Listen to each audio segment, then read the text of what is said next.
300 बलवान लोगों ने सोने, चांदी और चमकते स्टील के वस्त्र पहने हुए महल के द्वार से प्रवेश किया। गौरवशाली बैनरमैन और शूरवीर, शपथ ग्रहण करने वाले तलवारबाज और मुफ्त के सवार, उनके सिर के ऊपर 1 दर्जन से अधिक सुनहरी पताकाएं उत्तर से बहने वाली हवा में लहरा रहे थे, जो बराथियन के ताज पहने हुए 12 सिंगा से सुशोभित थे। नेड घुड़सवारों में से बहुतों को जानता था। वहाँ सर जेमी लैनिस्टर, सोने की तरह चमकते बालों वाला, और सैंडर क्लीगन अपने भयानक जले हुए चेहरे के साथ। उनके बगल में लंबा लड़का जरूर युवराज होगा, और उनके पीछे छोटा नाटा आदमी निश्चित रूप से बौना टिरियन लैनिस्टर था। फिर भी खंबे के पास स्थित विशाल व्यक्ति, जो 2 राजरक्षक शूरवीरों के बीच में बर्फीली ठंड के सफेद वस्त्र पहने हुए था, नेड को लगभग अजनबी लग रहा था। जब तक कि वह अपने जंगी घोड़े की पीठ पर से एक परिचित आवाज में नहीं दहाड़ा और उसे गले लगाकर इतनी जोर से भींचा कि उसकी हड्डियां करकर आ गई। नेड, आहा, तुम्हारा यह ठंडा जमा हुआ चेहरा देखकर अच्छा लगा। राजा ने उसे ऊपर से नीचे तक देखा और हंसा। तुम बिल्कुल नहीं बदले हो। क्या नेड भी ऐसा ही कह सकता था? 15 साल पहले जब वे एक सिंहासन जीतने के लिए निकले थे, तो स्टॉर्म्स एंड का लॉर्ड जवान, सुंदर और एक युवती की कल्पना की तरह बलिष्ठ शरीर वाला था। 6.5 फीट लंबा, वह छोटे आदमियों पर हावी हो गया, और जब उसने अपना कवच और अपने घराने का महान 12 सिंगे का शाखदार सींगों वाला टोप को पहना, तो वह एक विशालकाय व्यक्ति बन गया। उसके पास असाधारण ताकत भी थी। उसका पसंदीदा हथियार लोहे का नुकीला जंगी हथौड़ा था, जिसे नेड मुश्किल से उठा पाता था। उस समय उसे चमड़े और खून की गंध इत्र की खुशबू की तरह लगती थी। अब यह इत्र है, जो उससे सुगंध की तरह चिपका हुआ है और उसकी लंबाई से मेल खाने में असमर्थ है। नेड ने राजा को 9 साल पहले बैलन ग्रे जॉय के विद्रोह के दौरान देखा था, जब हिरन और डायवुल्फ आयन आइलैंड्स के स्वघोषित राजा के अभिमान को समाप्त करने के लिए मिले थे। उस रात वे ग्रे जॉय के गिरे हुए गढ़ में कंधे से कंधा मिलाकर खड़े हुए, जहां रॉबर्ट ने विद्रोही लॉर्ड के आत्मसमर्पण को स्वीकार कर लिया, और नेड उसके बेटे थियोन को बंधक और संरक्षण में रहने वाले नाबालिग के रूप में ले गया। राजा को कम से कम 8 पत्थर के द्वीप प्राप्त हुए थे। लोहे की तारों जैसी मोटी और काली दाढ़ी ने उसकी दोहरी ठुड्डी और शाही गालों के ढीलेपन को छिपाने के लिए उसके जबड़े को ढका हुआ था, लेकिन कुछ भी उसके पेट व आंखों के नीचे के काले घेरे को छिपा नहीं सका। फिर भी रॉबर्ट सिर्फ एक दोस्त ही नहीं, बल्कि नेड का राजा भी था, इसलिए उसने केवल कहा, मेरे मालिक, विंटरफेल आपका है। तब तक अन्य लोग घोड़ों से उतर रहे थे, और घोड़ों की देखरेख करने वाले उनको ले जाने के लिए आगे आ रहे थे। रॉबर्ट की रानी सरसी लैनिस्टर ने अपने छोटे बच्चों के साथ पैदल प्रवेश किया।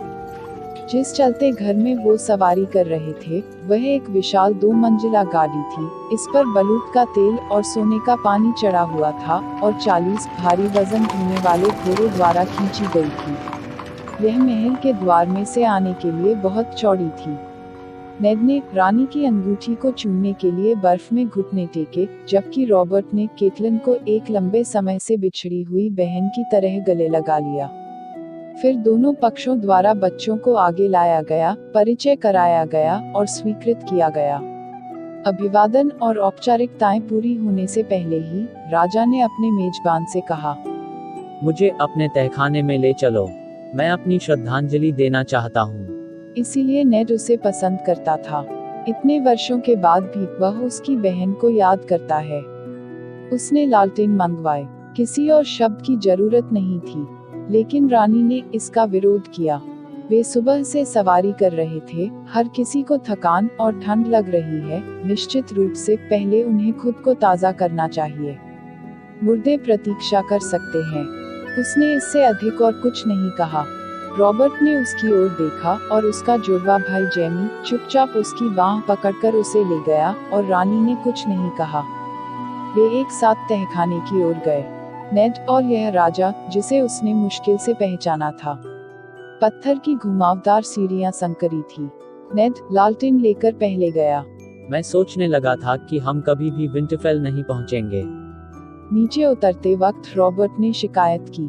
दक्षिण में वे मेरे सातों राज्यों के बारे में बात करते हैं। वो लोग यह भूल जाते हैं कि तुम्हारा भाग उतना ही बड़ा है जितना कि अन्य 6 को संयुक्त करने पर बनता है। रॉबर्ट ने जुकाम के कारण बंद हुए नाक से शब्द निकालते हुए कहा, मुझे विश्वास है कि आपने यात्रा का आनंद लिया होगा मेरे मालिक। दलदल, जंगल, खेत और मुश्किल से साफ सुथरी उत्तर की गर्दन की सराय। मैंने कभी इतना ज्यादा खालीपन नहीं देखा। तुम्हारे सभी लोग कहाँ हैं? शायद वे बाहर आने से कतरा रहे थे। उत्तर में राजा, यह एक दुर्लभ दृश्य है। नेड ने मजाक में कहा। वह सीढ़ियों के ऊपर से आती हुई ठंड को महसूस कर सकता था, जैसे कि धरती गहरी ठंडी सांसें ले रही हो। अधिक संभावना है कि वे बर्फ के नीचे छिपे हुए हो। बर्फ, नेड। रॉबर्ट ने बंद नाक से शब्द निकालते हुए कहा। राजा ने नीचे उतरने पर अपने आप को संतुलित करने के लिए एक हाथ दीवार पर रखा। जाती हुई गर्मियों की बर्फबारी आम बात है। मुझे आशा है कि इसने आपको परेशान नहीं किया होगा। यह आमतौर पर हल्की होती है। दूसरों को तुम्हारी हल्की बर्फ सहने दो। सर्दियों में यह जगह कैसी होगी? मैं तो सोच कर ही काम जाता हूँ। सर्दियाँ कठिन होती है। नेड ने स्वीकार किया। लेकिन स्टार्क्स सहन कर लेते हैं। हम हमेशा कर लेते हैं। तुमको दक्षिण में आना चाहिए। गर्मियों के जाने से पहले तुम्हें इसके मजे लेने की जरूरत है। हाई गार्डन में सुनहरे गुलाब के खेत इतनी दूर तक फैले रहते हैं जहां तक नजर जा सकती है। फल इतने पके हुए होते हैं कि वे आपके मुंह में फट जाते हैं। खरबूजे, आड़ू, फायर प्लम्स, तुमने कभी भी इतनी मिठास का स्वाद नहीं लिया होगा। तुम चखना, मैं तुम्हारे लिए कुछ लाया हूँ।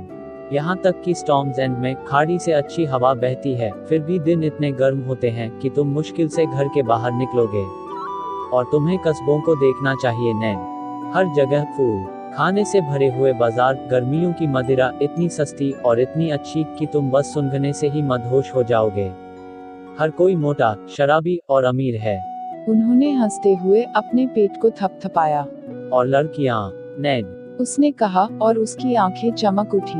मैं कसम खाकर कहता हूँ, महिलाएं गर्मियों में सारी लाज शर्म छोड़ देती हैं। वे नदी में नंगी होकर तैरती हैं, महल के ठीक नीचे। यहाँ तक कि गलियों में भी। वहाँ ऊन या फर के लिए बहुत गर्मी होती है, इसलिए वे उन छोटे कपड़ों में चारों ओर घूमती हैं। रेशम अगर उनके पास चांदी है और सूती अगर नहीं है तो। लेकिन वो सब एक समान है। जब उन्हें पसीना आना शुरू होता है और कपड़े उनकी त्वचा से चिपकने लगते हैं, फिर वो सभी नंगी लगती हैं। राजा खुशी से हंस पड़ा। रॉबर्ट बराथियन हमेशा से ही बड़ा आनंदमय आदमी था, एक ऐसा व्यक्ति जो आनंद लेना जानता था। यह कोई आरोप नहीं कि कोई भी व्यक्ति एडार्ड स्टार्क के दरवाजे पर आ सकता था।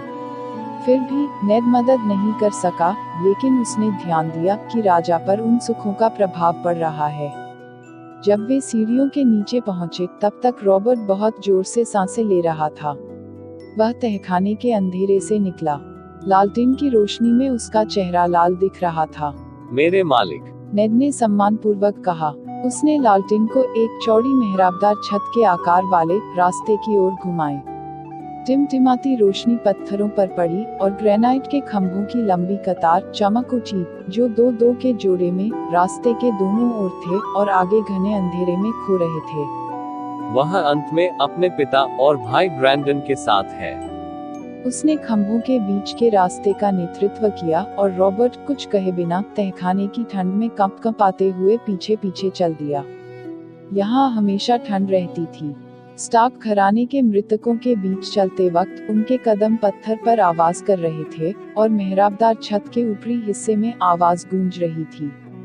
विंटरफेल के लॉर्ड्स ने उन्हें गुजरते हुए देखा। पत्थरों पर उनकी प्रतिमाओं को उकेरा गया था, जिससे कब्रों को बंद किया गया। वे लंबी पंक्तियों में बैठे नेत्रहीन आंखों से अनंत अंधेरे में घूर रहे थे, जबकि पत्थर का विशाल डायवुल्स उनके पैरों के पास बैठा था। बदलती परछाइयों में पत्थर की आकृतियां हिलती हुई लग रही थी, जैसे कि जीवित होने पर हलचल होती है। प्राचीन रिवाज के अनुसार लोहे की एक लंबी तलवार विंटरफेल के प्रत्येक लॉर्ड की गोद में रखी गई थी, जिससे कि प्रतिहिंसक आत्माएं उनके तहखाने में ही रहें। सबसे पुरानी तलवार पर भी इतने लंबे समय में जंग नहीं लगा, केवल कुछ लाल दागों को छोड़कर जहां से धातु पत्थर पर टिकी हुई थी। नेड सोचता था कि क्या इसका मतलब है कि अब ये आत्माएं महल में घूमने के लिए स्वतंत्र है। उसे उम्मीद थी कि ऐसा नहीं होगा।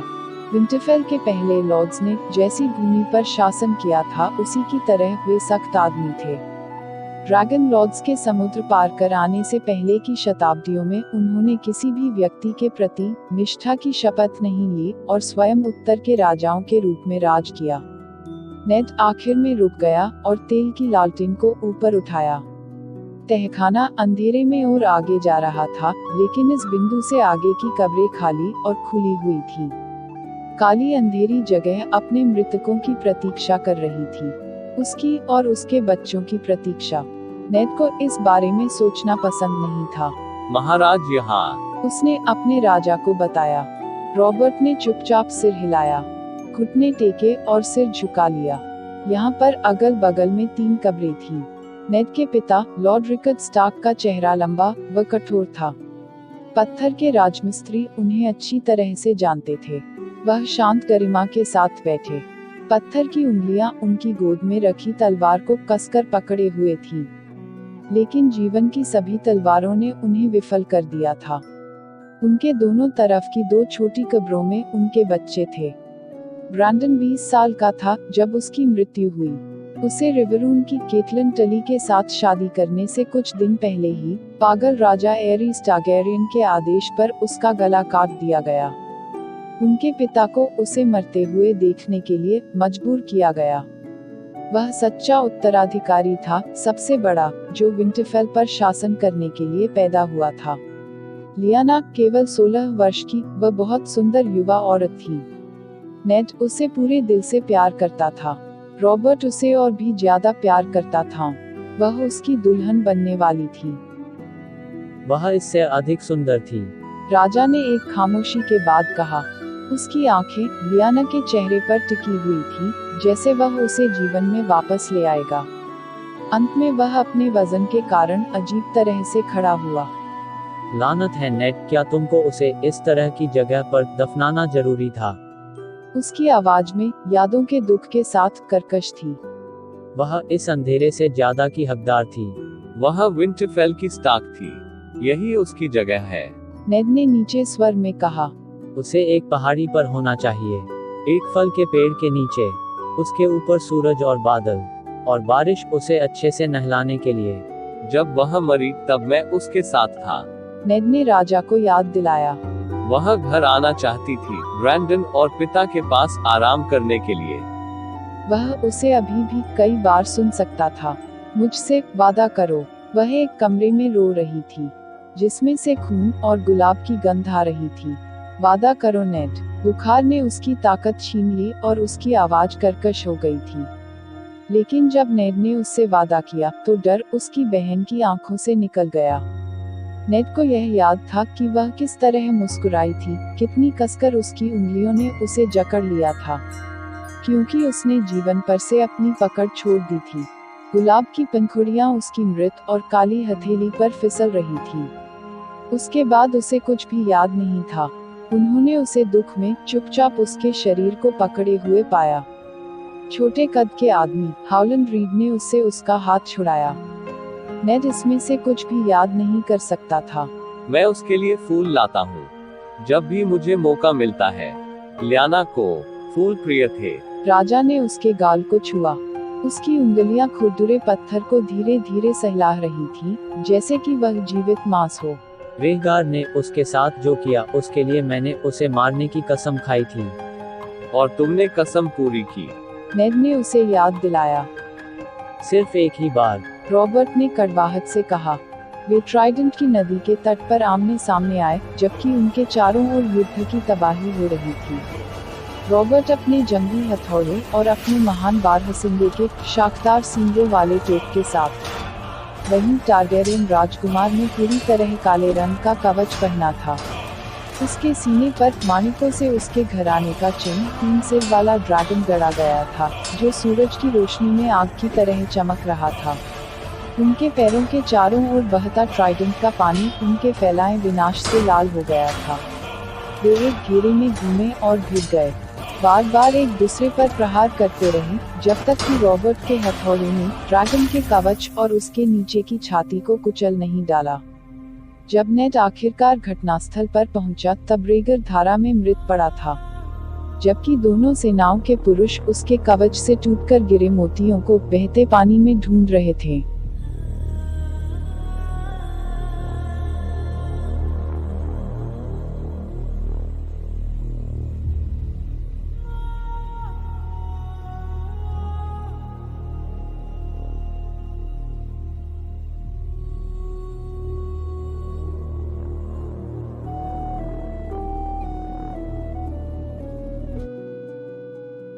अपने सपनों में मैं उसे हर रात मारता हूँ। जो उसने किया उसके लिए 1000 मौतें भी कम है।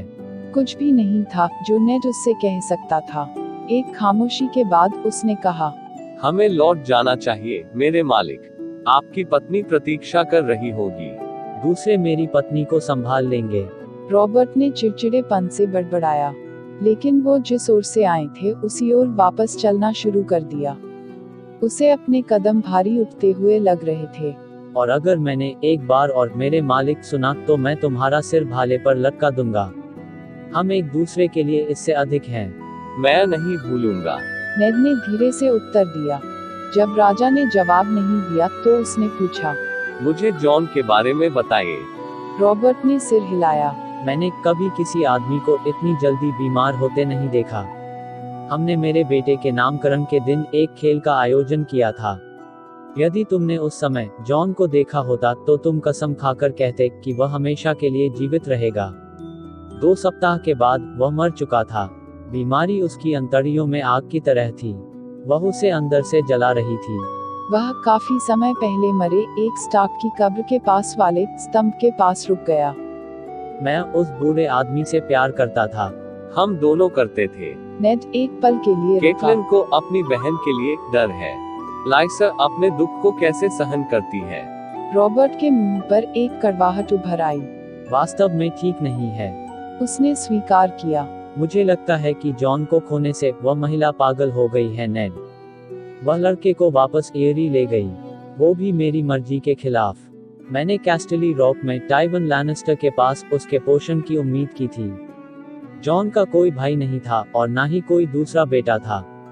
क्या मुझे उस बच्चे को एक महिला द्वारा बड़े किए जाने के लिए छोड़ देना चाहिए?